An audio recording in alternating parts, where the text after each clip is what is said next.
అక్రమ వసూళ్ళు, అక్రమ దందా. ఇక చూడు ఎట్లుంది కథ. పోచారం మున్సిపల్ యానంపేటలంట ఈ కథ. అవినీతికే అధిపతి, అవినీతికే అధిపతిగా అక్రమ వసూళ్లలో పెద్దన్నగా, అక్రమ నిర్మాణాలకు ఆప్తుడిగా పేరుగాంచిన మున్సిపల్ కమిషనర్ ఆగడాలకు హద్దే లేకుండా పోతుందని బహిరంగ విమర్శలు వ్యక్తమవుతున్నాయి. అక్రమ నిర్మాణదారుల గుండెల్లో సింహ స్వప్నంగా నిలవాల్సి ఉండగా అనుమతులు G+2 అంతస్తులుగా జారీ చేస్తారు. అయితే సెల్లార్లతో పాటు 6 నుంచి 7 అంతస్తులు, ఆపై పెంట్ హౌస్ వేసుకునేందుకు ఒక్కొక్క బిల్డింగ్ యజమాని దగ్గర 15 లక్షల నుంచి 20 లక్షల వరకు తాను నియమించుకున్న ప్రైవేటు సైన్యం ద్వారా అక్రమ వసూళ్లకు తెగబడుతున్నారని పోచారం మున్సిపాలిటీలో ఏ ముగ్గురు కలిసినా ఇదే ప్రధాన చర్చ జరుగుతుందని స్థానికులు చెప్తున్నారంట. ఏసీబీలో కొందరు కోవట్టులుగా మారడంతో మూడు సార్లు స్కెచ్ వేసినప్పటికీ ముందుగా సమాచారం తెలియడంతో తప్పించుకున్నట్లు క్షేత్రస్థాయి సిబ్బంది పేర్కొనడం గమనార్హం. గ్రేటర్ హైదరాబాద్లో పోచారం ఇన్ఫోసిస్ సమీపంలో ఇట్లా ఉన్నాయి వార్తలు ఇవి. అక్రమ వసూళ్లలో పెద్దన్న, అక్రమ నిర్మాణాలకు ఆద్యుడు. అనుమతులు G+2 ఫ్లోర్లకే, నిర్మించేది 6 నుంచి 7 అంతస్తులంట. ఇచ్చేది 2 ఫ్లోర్లకే కానీ నిర్మించేది మాత్రం 6 అంతస్తులంట. ఒక్కొక్క భవనానికి 15 నుంచి 20 లక్షలు వసూలు చేస్తున్నాడంట. షెడ్లు, గోదాముల నిర్మాణానికి ఫిక్స్డ్ రేటు 25 లక్షలు. అటెండర్ నుంచి కమిషనర్ వరకు అన్నీ ఆయనే. చరిత్రలో ఇలాంటి కమిషనర్ చూడలేదంటున్న సీనియర్ ఉద్యోగులు. ఏసీబీలో కోవట్టులు ఉన్నారంట. 3 సార్లు స్కెచ్ వేసినప్పటికీ తప్పించుకున్న వైన్యమంట. ఎట్లా ఉంది చూడు కథ. ఇట్లాంటి అధికారినే చూడలేదంట.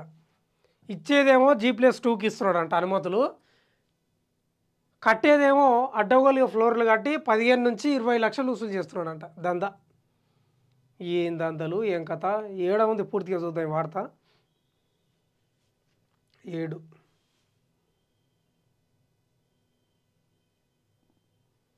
దందా. ఇగో ఈయన్నే మహానుభావుడు కమిషనర్ మున్సిపల్ ఇంతకుముందు కూడా చదువుకున్నాయి నేను. రాడిక్లిఫ్ స్కూల్కు సంబంధించిన అడ్డగోలు నిర్మాణాలలో కూడా మనోని పాత్రనే వీరారెడ్డి. అవినీతికి అధిపతి. మేడ్చల్ మల్కాజ్గిరి జిల్లా పోచారం మున్సిపాలిటీలో తవ్విన కొద్దీ కమిషనర్ వీరారెడ్డి అక్రమాల డొంక కదులుతుంది. పార్కు స్థలాలకు ఇంటి నెంబర్ కేటాయిస్తాడంట చూడు.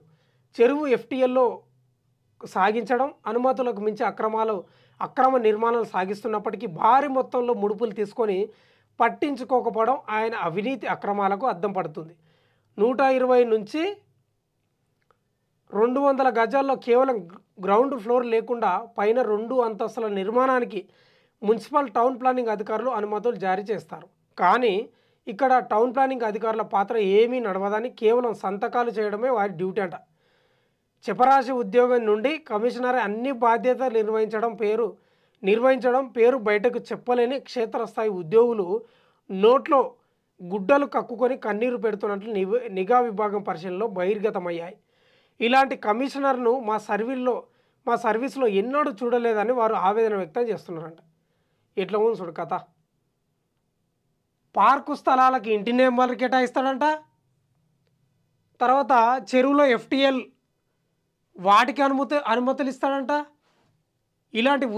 ఇలాంటి కమిషనర్లే చూడలేదంట అందులో చెప్తున్న ఉద్యోగులు. చెప్పరాశి నుంచి ఈయన కింది స్థాయి ఉద్యోగుల వరకు అంతా ఆయనే చూసుకుంటాడంట వీరారెడ్డి గారు. మంచి పనివంతునివే వీరారెడ్డి. నువ్వు నిజంగా ఎందుకు రాజకీయాల్లోకి రావాలనుకుంటున్నావా? ఎట్లా కోట్లు సంపాదించి రాజకీయాల్లోకి లేకపోతే ఏమైనా పార్టీకి ఇట్లా పెట్టాలనుకుంటున్నావా? ఏంది దందా నీ దందా? ఆయన చెప్పిందే రేటు లేదంటే వేటేనంట. అబ్బా 200 గజాల జాగలో G+ ఆపై 2 అంతస్తులకు అనుమతులు పొందిన నిర్మాణదారులు సెల్లార్తో పాటు 6 నుండి 7 అంతస్తులను నిర్మించుకునేందుకు ఒక్కొక్క బిల్డింగ్కు 15 నుండి 20 లక్షల వరకు ముడుపులకు ముట్టజెప్పినట్లయితే సరే, ఆయన చెప్పిందే రేటు లేదంటే వేటు తప్పదని బిల్డర్లు సైతం ఆందోళన వ్యక్తం చేస్తున్నారట. షెడ్లు గోదాములు అయితే చెప్పాల్సిన అవసరమే లేదు. ఇక ఫిక్స్డ్ రేటు 25 లక్షలు ముట్ట చెప్పాల్సిందేనని బహిరంగ చర్చ జరుగుతుంది. మున్సిపాలిటీ పరిధిలో యానంపేట, ఇన్ఫోసిస్ ఏరియాలలో హాస్టల్ నిర్మించి అద్దెకిచ్చేందుకు 6 నుంచి 7 అంతస్తుల అక్రమ నిర్మాణాలు జరుగుతున్నాయంట. అయితే ఆక్యుపెన్సీ సర్టిఫికేట్ రాదని తెలిసి కూడా అక్రమార్కులతో కుమ్మక్కై లక్షల్లో దండుకొని వందల్లో కోట్లకు పడగెడుతున్నాడని, ఫైర్ సేఫ్టీ లేని భవనాల్లో అద్దెకుంటున్న విద్యార్థులు, సాఫ్ట్వేర్ ఎంప్లాయీస్కు అగ్ని ప్రమాదాలు జరిగితే ఎవరు బాధ్యత వహిస్తారని స్థానిక ప్రజలు ప్రశ్నిస్తున్నారు. టౌన్ ప్లానింగ్ విభాగంలో పనిచేస్తున్న అధికారిని మంజు భార్గవికి వికారాబాద్, పోచారం, మీర్పేట మున్సిపాలిటీలు అప్పగించడంతో వారంలో బుధ, గురువారాలు మాత్రమే పోచారం మున్సిపాలిటీలో విధులు నిర్వహిస్తున్నారంట. ఏంది దందా, ఏం కథ? Radcliffe school industrial భూములల్లా Radcliffe school యాజమాన్యం కూడా బిల్డింగ్లు కడుతుంది ఎలాంటి అనుమతులు లేకుండా. ఈ మహానుభావుడే ఇప్పుడు పోచారం ఇన్ఫోసిస్ సమీపంలో కూడా అక్రమ బిల్డింగ్లు అంట. చూడు ఎట్లున్నాయి. పోచారం మున్సిపల్ యానంపేటలో ఈ కథ నడుస్తుంది. బిల్డింగ్లు కట్టి బాయ్స్ హాస్టళ్లకు ఇస్తున్నారంట. ఏంది కథ, ఏం కథ, ఎన్ని అక్రమాలు! ఇదే అదనుగా భావించిన కమిషనర్ వీరారెడ్డి వక్రబుద్ధి ప్రదర్శించి శివారెడ్డి, వినోద్ రెడ్డి వీళ్ళంతా కాంట్రాక్టర్ ఎంప్లాయీలు అనుకుంటా, అవుట్సోర్సింగో మరి, సంతోష్లో అవుట్సోర్సింగ్ విధులు నిర్వహిస్తున్నప్పటికీ వారిని ప్రైవేటు సైన్యంగా ఏర్పాటు చేసుకొని అక్రమ ఆస్తులకు పాల్పడుతున్నట్లు సర్వత్రా ఆరోపణలు వెల్లువెత్తుతున్నాయి. సంతోష్ అనే వ్యక్తి అవినీతి అక్రమాలకు పాల్పడ్డాడని ఫిర్యాదులు రావడంతో 17 మంది కౌన్సిలర్లు తీర్మానం చేసి 6 నెలల క్రితం తొలగించారు. అక్రమ వసూళ్లలో పట్టుబడ్డ వ్యక్తి సంతోష్ కావడంతో తిరిగి విధుల్లోకి తీసుకున్నట్లు స్థానికులు పేర్కొంటున్నారు. అవినీతిని అరికట్టే శాఖలోనే కొందరు ఏసీబీ అధికారులకు కమిషనర్ పంపే మామూళ్లతో కోవర్టులుగా మారి క్షణక్షణం సమాచారం చేరవేస్తున్నట్లు బహిరంగ చర్చ జరుగుతుందట. లేకుంటే 3 సార్లు ట్రాప్కు వెళ్ళి తిరిగి వచ్చారంటే ఎంత నెట్వర్క్ ఉందో దీన్ని బట్టి అర్థం చేసుకోవచ్చు. ఎంత నెట్వర్క్ ఉన్నా ఈ వీరారెడ్డి అనేటోడు దొరుకుతాడు, ఏదో రోజు ఖచ్చితంగా దొరుకుతాడు. ఇంటెలిజెన్స్, విజిలెన్స్, ఎన్ఫోర్స్మెంట్ అధికారులు కమిషనర్ అవినీతి అక్రమాలపై దృష్టి సారించలేదని, లేదంటే ఇంత అరాచకం జరగదని స్థానిక ప్రజలు పేర్కొంటున్నారు.